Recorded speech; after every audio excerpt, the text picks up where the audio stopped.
ya teman-teman.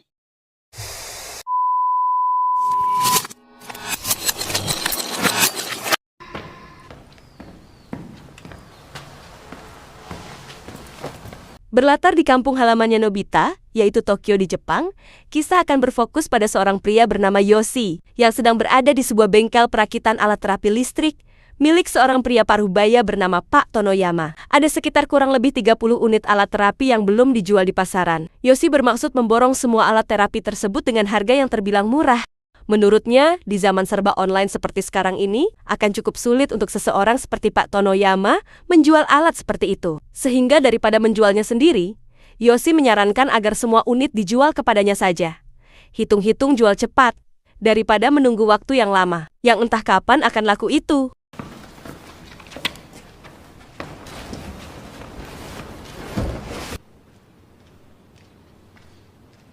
Tiba di apartemen kecilnya, Yoshi langsung bekerja dengan memotret terlebih dahulu produk alat terapi yang baru ia beli. Yoshi menjualnya di internet semacam website atau online shop. Yoshi mematok harga dengan harga tinggi, jauh dari harga yang ia beli. Bahkan untungnya bisa sampai 100 kali lipat lebih. Yoshi adalah seorang reseller yang memanfaatkan kelangkaan barang dengan memborong semua hal yang sedang hype atau populer. Sehingga pembeli mau tidak mau akan membeli dari toko online-nya, meskipun harga yang ditawarkan tidak masuk akal.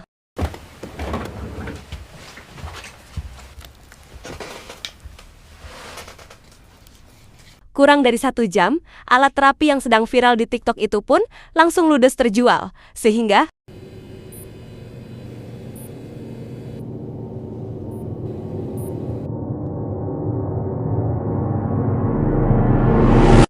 Yoshi sendiri ternyata punya pekerjaan tetap di sebuah pabrik sebagai salah satu pekerja di sana. Kedisiplinan dan ketekunannya dalam bekerja membuat sang atasan yang bernama Pak Takimoto tertarik untuk menawarinya sebuah jabatan sebagai manajer. Namun karena Yoshi tidak berencana berlama-lama bekerja di sini, ia pun menolak tawaran tersebut, sehingga Pak Takimoto pun tidak bisa memaksa, dan hanya meminta agar Yoshi memikirkannya kembali. Sepulang bekerja, Yoshi pun mampir ke ATM untuk memeriksa akun rekeningnya, yang sekarang berisi uang sebanyak 6 juta yen, atau sekitar 700 juta rupiah lebih.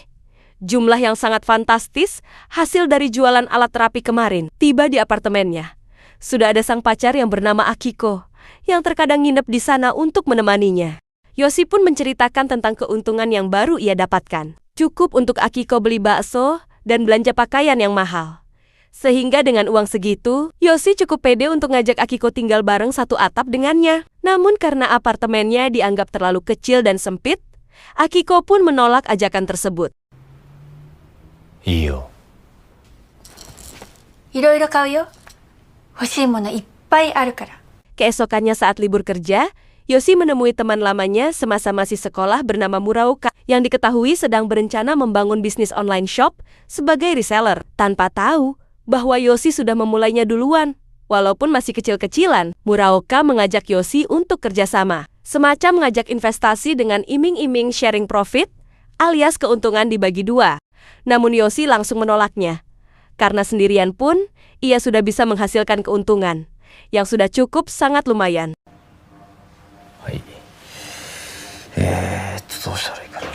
Selepas ketemu Muraoka, Yoshi pun langsung pulang menuju ke apartemennya. Namun saat akan memasuki area tempat tinggalnya, tiba-tiba. Dan ya, ada seseorang yang sepertinya sengaja membentangkan kawat agar Yoshi celaka. Entah siapa pelakunya, Yoshi pun tidak bisa menebak siapa orangnya. Keesokan paginya di pabrik, Yoshi memutuskan untuk langsung mengundurkan diri, yang membuat Pak Takimoto bosnya cukup terkejut. Tak habis pikir kenapa Yoshi melakukannya, Yoshi pun menjelaskan bahwa ia ingin memulai usahanya sendiri dan tidak mau terus-terusan berada di telunjuk orang lain. Sehingga lagi-lagi Pak Takimoto pun hanya bisa geleng-geleng kepala dan tak bisa melarang keinginan Yoshi tersebut.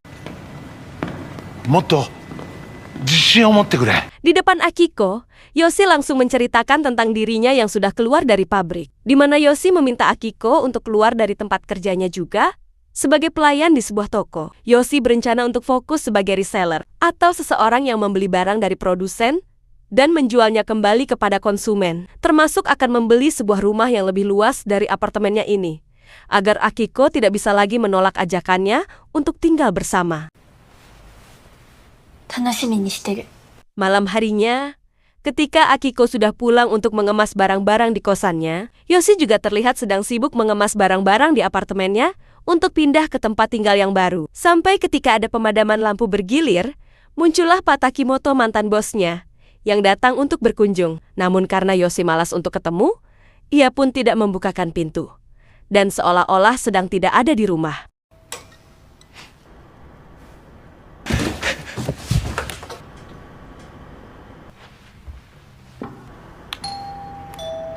Dan inilah rumah baru yang akan Yoshi tempati. Berlokasi di pegunungan yang jauh dari perkotaan, Yoshi dan Akiko akan tinggal bersama dengan memulai usaha barunya sebagai seorang reseller.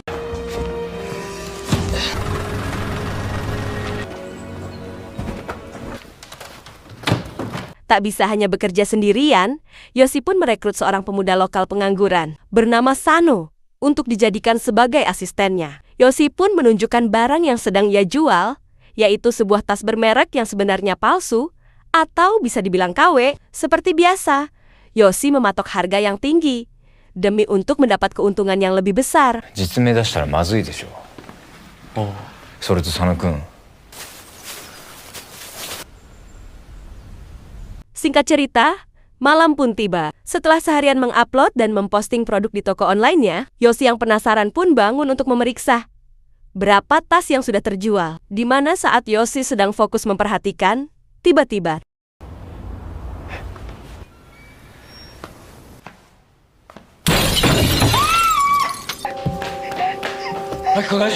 dan ya, kaca jendela kamar mereka pun pecah setelah ada orang asing melemparkan sebuah mesin mobil bekas. Entah siapa pelakunya dan apa tujuannya. Yoshi sempat mengejarnya ke jalanan, tapi keburu pergi sebelum sempat mengetahuinya.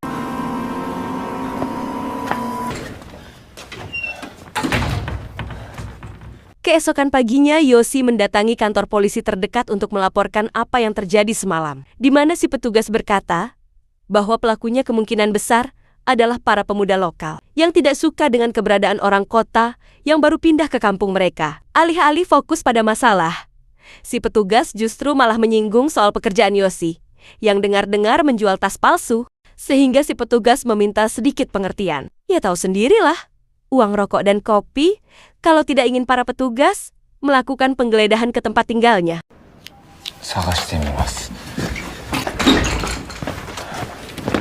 Tak mau ngasih uang secara cuma-cuma, Yoshi pun langsung pulang ke rumah dan mengemas semua tas untuk dipindahkan ke tempat lain. Sesampainya di tempat penyimpanan yang berlokasi di perkotaan, Yoshi tak sengaja bertemu dengan Muraoka tepat saat tas-tas jualannya masih sedang dipindahkan. Sehingga Muraoka pun akhirnya mengerti kenapa Yoshi menolak ajakan kerjasamanya dan tampak cukup kecewa dengan Yoshi yang lebih memilih kerja sendiri tanpa mengajak teman lamanya yang sedang butuh bantuan.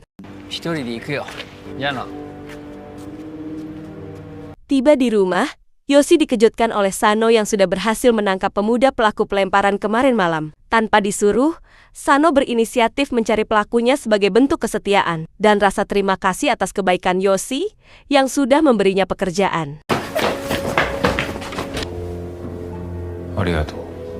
Suatu hari, Yoshi mendapat info baru terkait action figure yang sedang viral dan diincar banyak orang. Ia buru-buru pergi ke toko yang menjualnya untuk memborong semua action figure yang tersedia, sehingga ketika barangnya menjadi langka, maka para konsumen akan membelinya, walau dengan harga yang mahal.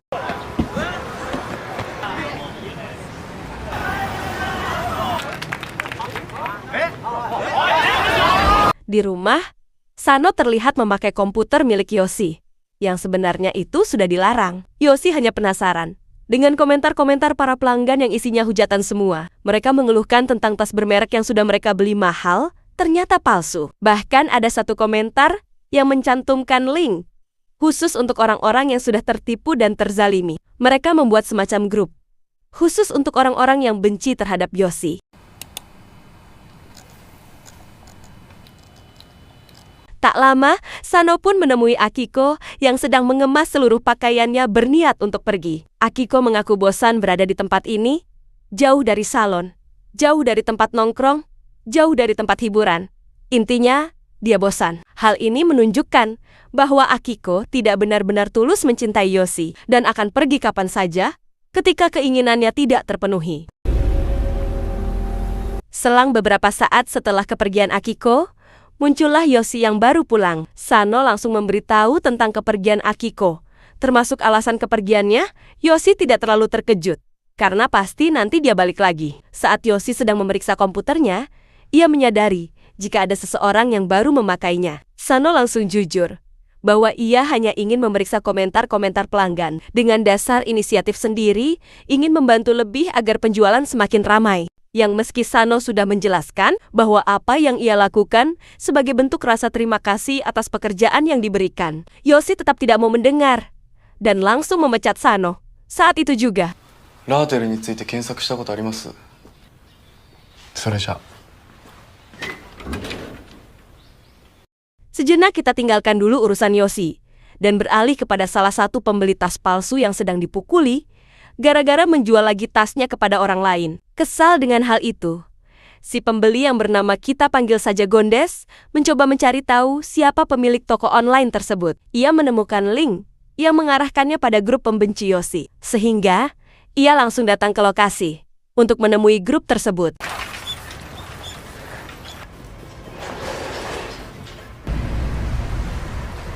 Tabun あれは仲間の車ですね。せいぜい楽しみましょう。はい。 Kembali ke Yoshi yang sekarang sudah sendirian, ia tetap fokus pada penjualan action figurnya yang baru terjual satu. Di mana Yoshi tiba-tiba dikejutkan oleh pintu yang terbuka sendiri, yang ketika ia sedang mengikat pintunya agar tidak terbuka, tiba-tiba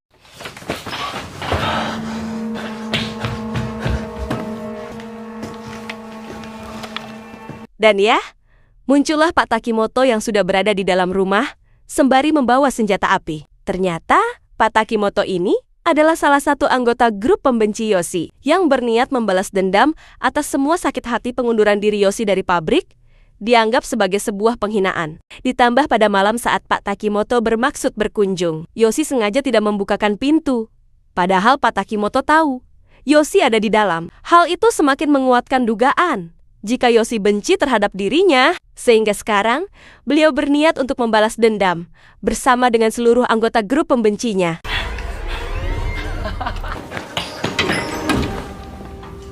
Tak lama, muncul anggota grup yang lain, yaitu si Gondes, yang memakai topeng agar tidak dikenali. Bersama-sama, mereka akan menangkap Yoshi untuk disiksa bersama. Tapi tiba-tiba saja, mesin kopi di dapur belakang berbunyi, sehingga menjadi kesempatan untuk Yoshi bisa melarikan diri.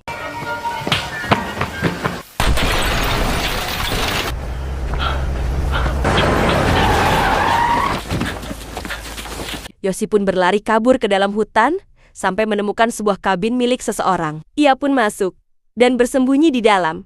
Sampai akhirnya muncul Pak Takimoto bersama seluruh anggota grupnya yang tanpa ragu akan melakukan apa saja untuk bisa menangkap Yoshi. Tak lama, muncullah paman pemburu pemilik kabin itu. Saat beliau menegur Pak Takimoto dan anggotanya, mereka malah balik ngegas dan mengancam akan menyakitinya, sehingga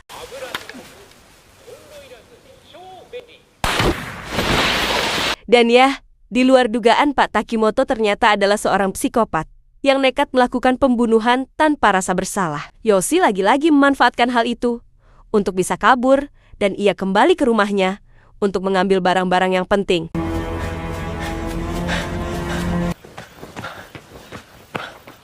Tiba di sana, ada Akiko yang sedang sibuk mencari sesuatu, entah apa tujuan ia balik lagi, dan apa yang sebenarnya ia cari. Akiko langsung menunjukkan kepeduliannya kepada Yoshi. Dengan menyuruhnya untuk segera pergi, Akiko bahkan mengingatkan Yoshi untuk bawa barang-barang yang penting saja, seperti harddisk berisi semua akun online shopnya, dan buku tabungan berisi seluruh uang yang dimilikinya.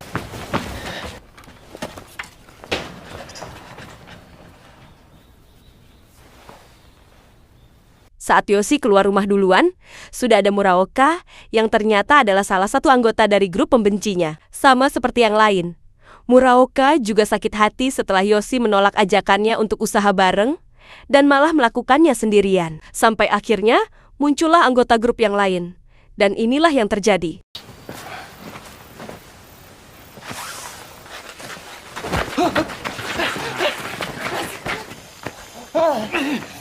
Saat Yoshi pingsan dan sedang dibawa ke dalam mobil, Akiko malah diam saja tanpa menunjukkan reaksi kaget atau khawatir. Shin langsung beralih ke Sano, yang sedang menemui seseorang dari kelompok sindikat kriminal. Ternyata si Sano ini adalah mantan anggota sindikat yang sudah lama keluar. Dan saat ini, ia meminta sedikit bantuan berupa senjata api untuk membunuh Yoshi. Atas dasar sakit hati, karena telah dipecat secara tidak puas.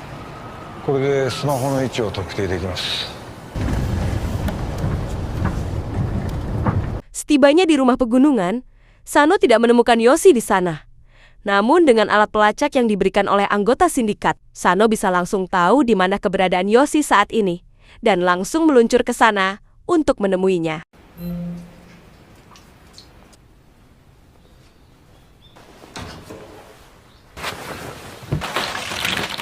Yoshi sendiri dibawa menuju pabrik terbengkalai untuk diikat dan akan disiksa rame-rame. Ada sekitar 6 orang yang bergabung dalam grup ini, seperti Gondes, Pak Takimoto, Muraoka, dan lain-lain. Bahkan Pak Tonoyama si perakit alat terapi yang muncul di adegan awal pun ikut bergabung setelah sakit hati dengan Yoshi, yang sudah memborong semua alat terapinya dengan harga murah. Dan dijual lagi dengan harga yang selangit. Ayamare. Saat Pak Takimoto dan anggota grupnya sedang mengambil alat penyiksa di dalam mobil, muncullah Akiko yang datang melihat Yoshi setelah sebelumnya membuntuti dari belakang. Akiko berjanji akan segera menyelamatkannya dan meminta Yoshi untuk bertahan dulu sebentar.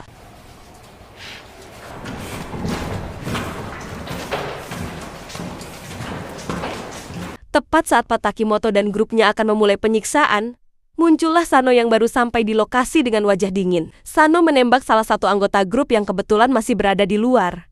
Dan akhirnya, mendengar suara tembakan, Pak Takimoto dan yang lain pun langsung berpencar untuk mencari tahu apa yang sedang terjadi. Sedangkan Yoshi akan dijaga oleh salah satu anggota grup yang bernama Yamaha, yang diketahui sudah kehilangan banyak uang akibat tas palsu yang ia beli dari toko si Yoshi.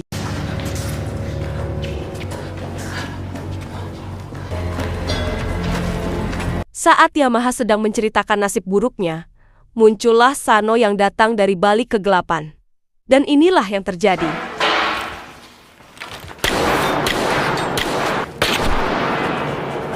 Setelah menghabisi Yamaha, Sano pun dengan cepat melepaskan ikatan Yoshi dan memberikannya sepucuk pistol. Sano meminta Yoshi untuk bantu ia melawan semua anggota grup ini. Dan terkait alasan kenapa ia datang, Sano mengaku berhutang budi atas pekerjaan yang diberikan. Dan seperti yang dikatakan sebelum kepergiannya, Sano akan datang ketika Yoshi sedang membutuhkan pertolongan. Dengan pengalamannya, Sano pun bisa dengan mudah mengecoh dan melumpuhkan Pak Tonoyama si pemilik alat terapi, di mana Yoshi harus dihadapkan pada momen ketika ia tidak punya pilihan lain selain harus membunuhnya, sehingga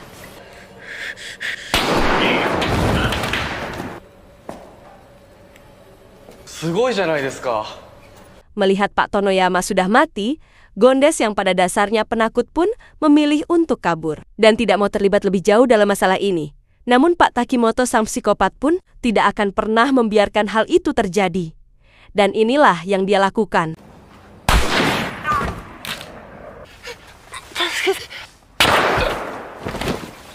Kini yang tersisa hanyalah Pak Takimoto dan si Muraoka yang sedang bersembunyi di dalam pabrik, di mana Yoshi dan Sano sendiri harus menghadapi Pak Takimoto yang menggunakan senjata laras ganda. Sebagai mantan sindikat yang sudah tidak asing dengan senjata seperti itu, Sano bisa langsung tahu jika Pak Takimoto akan membutuhkan waktu untuk mengisi peluru, sehingga mereka punya kesempatan untuk bisa melumpuhkannya.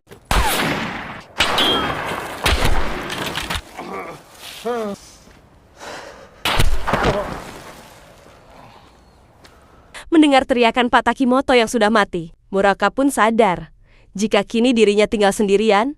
Saat ia mencoba kabur menggunakan mobil, Sano berhasil mencegahnya.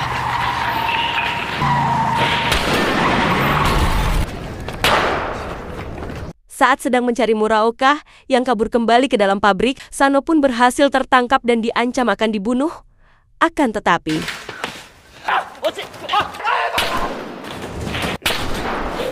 setelah semuanya selesai, niat Sano yang awalnya ingin membunuh Yoshi pun menjadi batal. Setelah ia berhutang nyawa ketika diselamatkan dari Muraoka barusan, Sano bahkan menjelaskan bahwa ia akan meminta bantuan kawan-kawan sindikatnya untuk membereskan semua kekacauan ini. Sehingga, Yoshi tidak perlu mengkhawatirkan apa yang sudah terjadi. Tak hanya itu saja, Sano juga memberikan harddisk yang sempat ia bawa dari rumah Yoshi. Saat ditanya apakah semua action figurnya sudah terjual, Yoshi pun menjawab, ya, ia mengaku akan mendapat keuntungan sekitar 10 juta yen atau setara dengan 1 miliar rupiah lebih. Dan tak lama, datanglah Akiko yang baru muncul dan mengaku sangat khawatir dengan keadaan Yoshi. Dan ya, tanpa Yoshi sadari, Akiko memegang sebuah pistol yang ia ambil dari tangan Pak Takimoto yang sudah mati. Akiko ujuk-ujuk meminta buku tabungan milik Yoshi. Karena ternyata, どうして？それしかないじゃない、分かってるでしょ。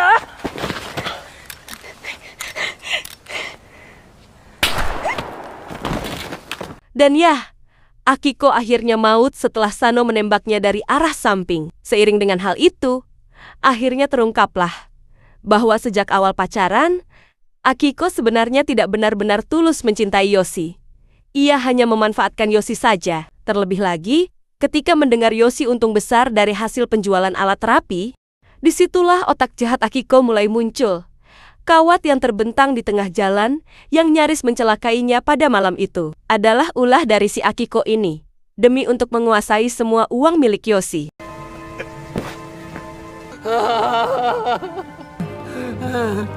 Tamat. Terima kasih sudah menyaksikan alur cerita sampai akhir. Jangan lupa subscribe dan sampai jumpa di movie berikutnya.